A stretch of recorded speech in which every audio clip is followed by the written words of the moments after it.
Chapter 24 of The Secret Garden. Recording by Karen Savage. The Secret Garden by Eliza Hodgson Burnett. Chapter 24. Let Them Laugh. The secret garden was not the only one Dickon worked in. Round the cottage on the moor there was a piece of ground enclosed by a low wall of rough stones. Early in the morning, and late in the fading twilight, and on all the days Colin and Mary did not see him, Dickon worked there, planting or tending potatoes and cabbages, turnips and carrots and herbs for his mother. In the company of his creatures he did wonders there, and was never tired of doing them, it seemed. While he dug or weeded he whistled, or sang bits of Yorkshire moor songs, or talked to Soot or Captain or the brothers and sisters he had taught to help him. "We'd never get on as comfortable as we do," Mrs. Sowerby said, "if it wasn't for Dickon's garden. Anything'll grow for him. His taters and cabbages is twice the size of anyone else's, and they've got a flavour with 'em as nobody's has." When she found a moment to spare she liked to go out and talk to him. After supper there was still a long clear twilight to work in, and that was her quiet time. She could sit upon the low rough wall and look on and hear stories of the day. She loved this time. There were not only vegetables in this garden. Dickon had bought penny packages of flower seeds now and then, and had sown bright, sweet-scented things among gooseberry bushes and even cabbages, and he grew borders of mignonette and pinks and pansies and things whose seeds he could save year after year, or whose roots would bloom each spring and spread in time into fine clumps. The low wall was one of the prettiest things in Yorkshire, because he had tucked moorland foxglove and ferns and rock-cress and hedgerow flowers into every crevice, until only here and there glimpses of the stones were to be seen. "All a chap's got to do to make 'em thrive, mother," he would say, "is to be friends with 'em for sure. They're just like the creatures. If they're thirsty, give 'em drink, and if they're hungry, give 'em a bit of food. They want to live same as we do. If they died I should feel as if I'd been a bad lad and somehow treated them heartless." It was in these twilight hours that Mrs. Sowerby heard of all that happened at Misselthwaite Manor. At first she was only told that Mester Colin had taken a fancy to going out into the grounds with Miss Mary, and that it was doing him good. But it was not long before it was agreed between the two children that Dickon's mother might come into the secret. Somehow it was not doubted that she was safe for sure. So one beautiful still evening Dickon told the whole story, with all the thrilling details of the buried key and the robin and the grey haze which had seemed like deadness and the secret Mistress Mary had planned never to reveal. The coming of Dickon and how it had been told to him, the doubt of Mester Colin, and the final drama of his introduction to the hidden domain, combined with the incident of Ben Weatherstaff's angry face peering over the wall and Mester Colin's sudden indignant strength, made Mrs. Sowerby's nice-looking face quite change colour several times. "My word," she said, "it was a good thing that little lass come to the manor. It's been the making of her and the saving of him. Standing on his feet, and us all thinking he was a poor half-witted lad with not a straight bone in him." She asked a great many questions, and her blue eyes were full of deep thinking. "What do they make of it at the manor, him being so well and cheerful and never complaining?" she inquired. "They don't know what to make of it," answered Dickon. "Every day as comes round his face looks different. It's filling out, and doesn't look so sharp, and the waxy colour's going. But he has to do his bit of complaining," with a highly entertained grin. "What for, in mercy's name?" asked Mrs. Sowerby. Dickon chuckled. "He does it to keep them from guessing what's happened. If the doctor knew he'd found out he could stand on his feet he'd likely write and tell Mester Craven. Mester Colin's saving the secret to tell himself. He's going to practise his magic on his legs every day till his father comes back, and then he's going to march into his room and show him he's as straight as other lads. But him and Miss Mary think it's the best plan to do a bit of groaning and fretting now and then to throw folk off the scent." Mrs. Sowerby was laughing a low, comfortable laugh long before he had finished his last sentence. "Eh," she said, "that pair's enjoying theirselves, I'll warrant. They'll get a good bit o' acting out of it, and there's nothing children likes as much as play-acting. Let's hear what they do, Dickon lad." Dickon stopped weeding and sat up on his heels to tell her. His eyes were twinkling with fun. "Mester Colin is carried down in his chair every time he goes out," he explained, "and he flies out at John the footman for not carrying him careful enough. He makes himself as helpless looking as he can, and never lifts his head till we're out o' sight o' the house. And he grunts and frets a good bit when he's being settled into his chair. Him and Miss Mary's both got to enjoying it, and when he groans and complains she'll say, 'Poor Colin, does it hurt you so much? Are you so weak as that, poor Colin?' But the trouble is that sometimes they can scarce keep from bursting out laughing.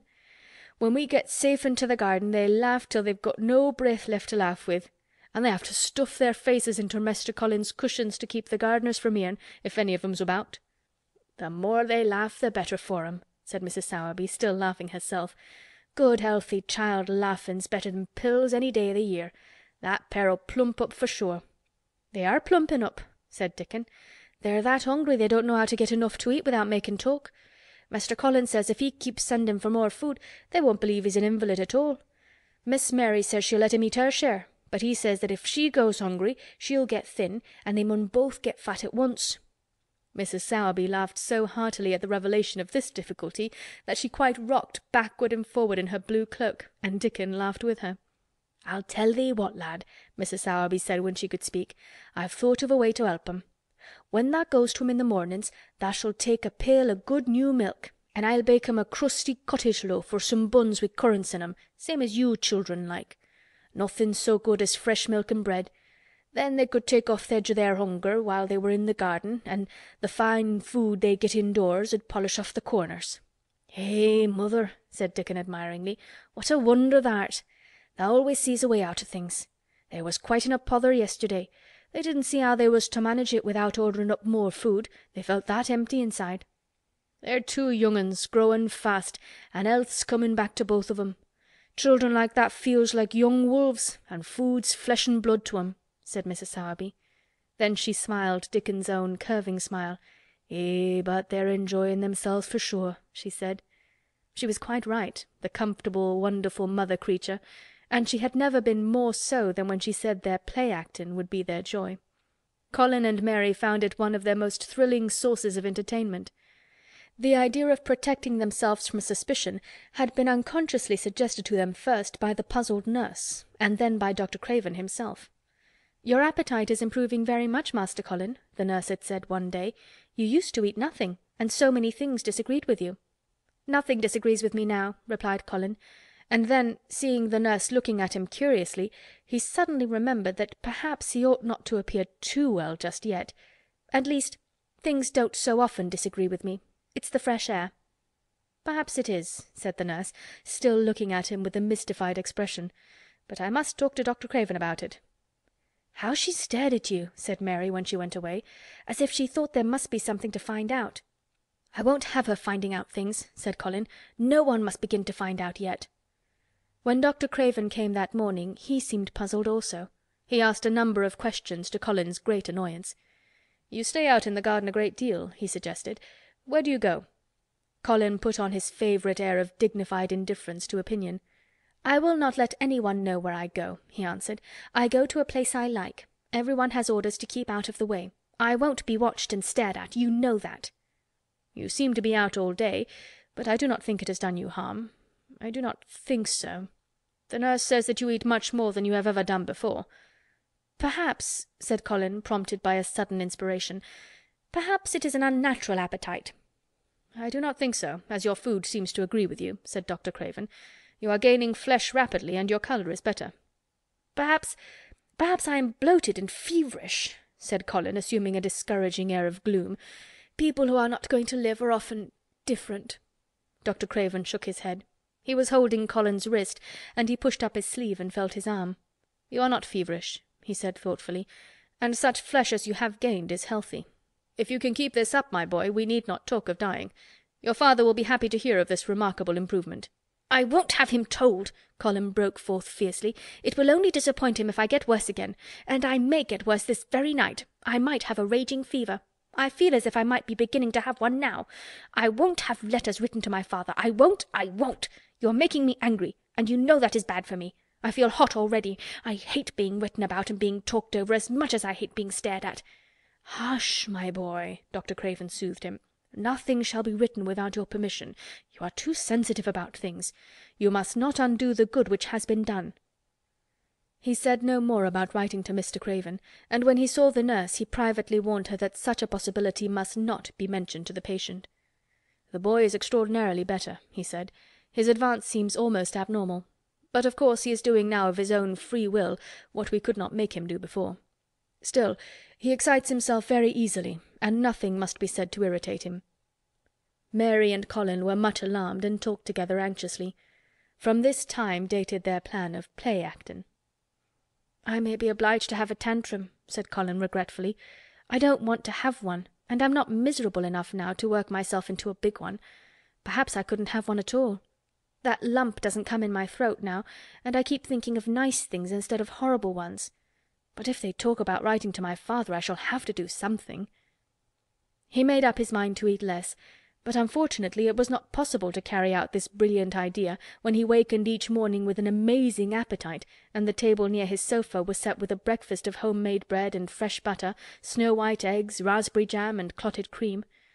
Mary always breakfasted with him, and when they found themselves at the table, particularly if there were delicate slices of sizzling ham sending forth tempting odours from under a hot silver cover, they would look into each other's eyes in desperation.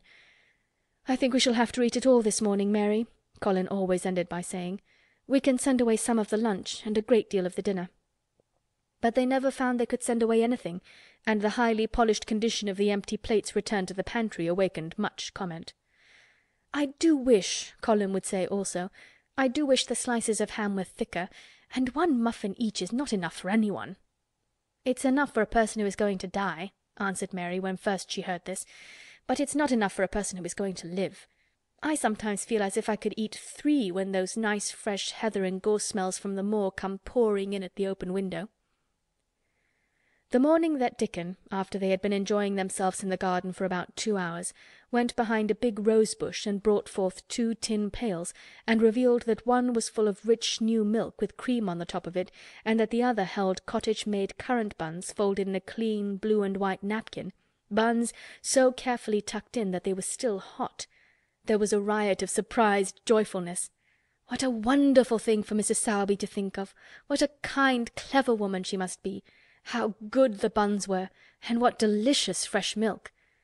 "Magic is in her just as it is in Dickon," said Colin.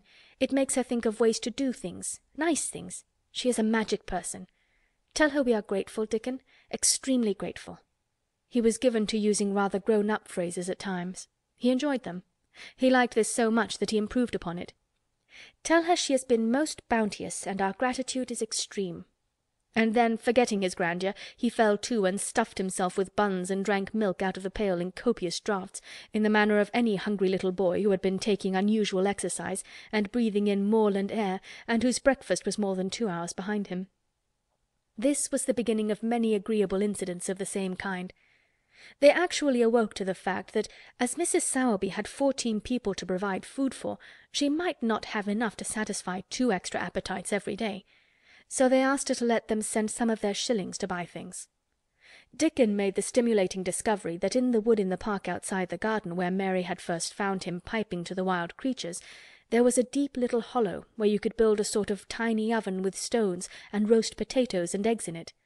Roasted eggs were a previously unknown luxury, and very hot potatoes with salt and fresh butter in them were fit for a woodland king, besides being deliciously satisfying. You could buy both potatoes and eggs and eat as many as you liked without feeling as if you were taking food out of the mouths of 14 people. Every beautiful morning the magic was worked by the mystic circle under the plum tree, which provided a canopy of thickening green leaves after its brief blossom time was ended. After the ceremony Colin always took his walking exercise, and throughout the day he exercised his newly found power at intervals. Each day he grew stronger and could walk more steadily and cover more ground, and each day his belief in the magic grew stronger, as well it might. He tried one experiment after another as he felt himself gaining strength, and it was Dickon who showed him the best things of all. "Yesterday," he said one morning after an absence, "I went to Thwaite for mother, and near the Blue Cow Inn I seed Bob Haworth. He's the strongest chap on the moor. He's the champion wrestler, and he can jump higher than any other chap and throw the hammer farther. He's gone all the way to Scotland for the sports some years. He's knowed me ever since I was a little un, and he's a friendly sort, and I asked him some questions. The gentry calls him a athlete, and I thought of thee, Mester Colin, and I says, 'How did tha make thy muscles stick out that way, Bob? Did tha do anything extra to make thyself so strong?' And he says, "Well, yes, lad, I did. A strong man in a show that came to Thwaite once showed me how to exercise my arms and legs and every muscle in my body. And I says, 'Could a delicate chap make hisself stronger with 'em, Bob?' And he laughed and he says, 'Art thou the delicate chap?' And I says, 'No, but I knows a young gentleman that's getting well of a long illness, and I wish I'd knowed some o' them tricks to tell him about.' I didn't say no names, and he didn't ask none. He's friendly, same as I said, and he stood up and showed me good-natured like, and I imitated what he did till I knowed it by heart." Colin had been listening excitedly. "Can you show me?" he cried. "Will you?" "Aye, to be sure," Dickon answered, getting up. "But he says thou mun do 'em gentle at first, and be careful not to tire thysel. Rest in between times, and take deep breaths, and don't overdo." "I'll be careful," said Colin. "Show me, show me! Dickon, you are the most magic boy in the world."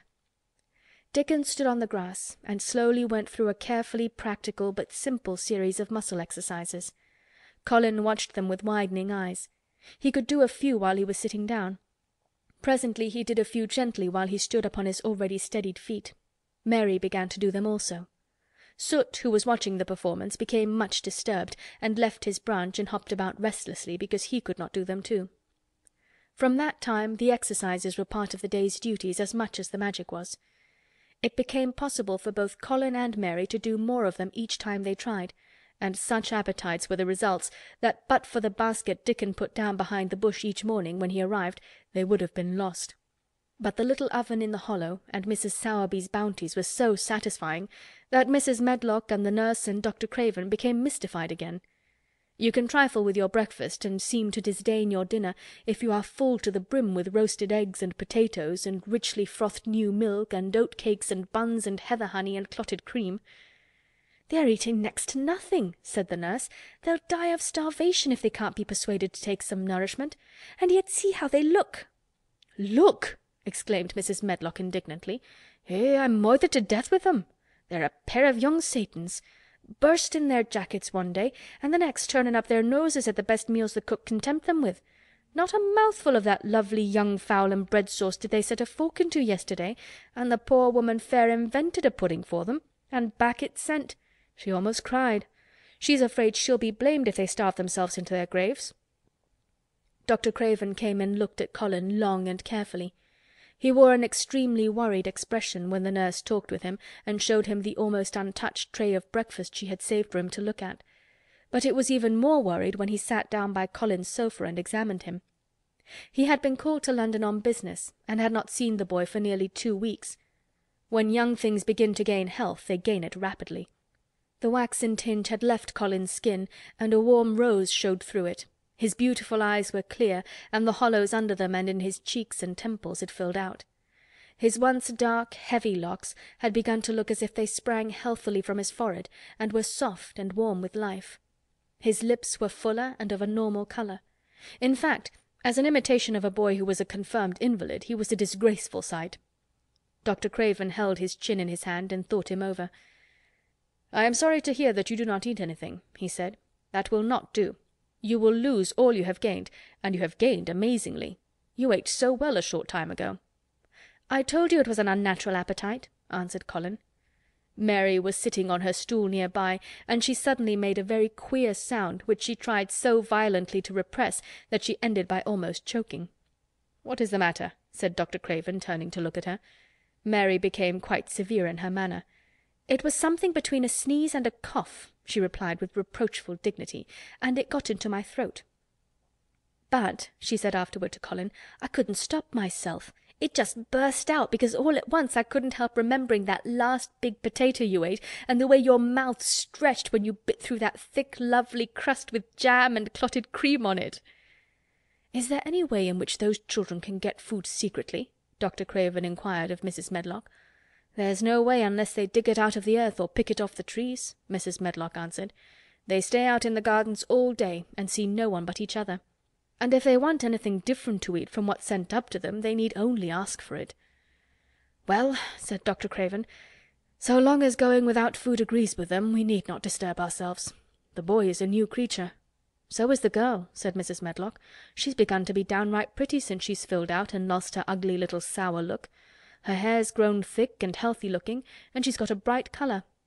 The glummest, ill-natured little thing she used to be, and now her and Master Colin laugh together like a pair of crazy young ones.